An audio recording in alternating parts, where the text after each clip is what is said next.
Tito essuula emu olunyiriri olusooka okutuuka ku lusembayo.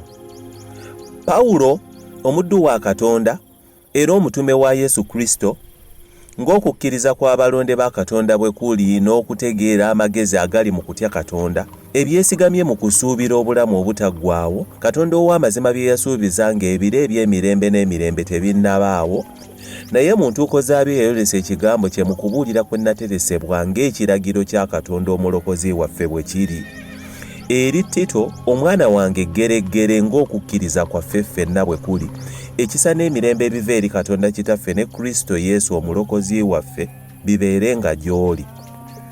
Kyennava nkuleka mu kuleete olyoke olongoosenga ebyasigalira era oteekenga abakadde mu buli kibuga nga nze bwe nakulagira, omuntu ateekwa okuba nga taliiko kyakunenyezebwa, nga musajja wa mukazi omu, ng'alina abaana abakkiriza, abataloopebwa nga balalulalu oba abajeemu.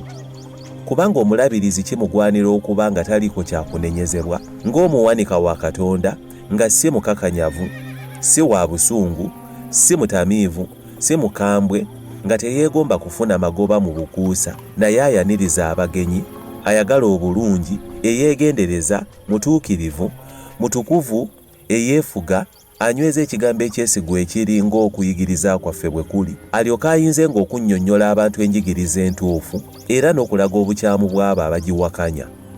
Kubanga eriyo bangi abawakana, aboogera ebitaliimu era abalimba, era okusingira ddala abo ab'omu bakomole, basaanye okuziyizibwa, kubanga abo be bavuunika ennyumba ennamba nga bayigiriza ebitabagwanidde olw'amagoba ag'obukuusa.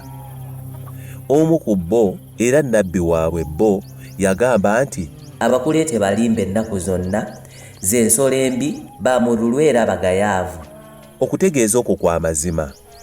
Kyova oteekwa okubanenya n'amaanyi, balyoke babeere mu kukkiriza okutuufu, balekeraawo okuwuliriza enfumo ez'obulimba ez'Ekiyudaaya n'ebiragiro by'abantu abakyamu okuva mu mazima.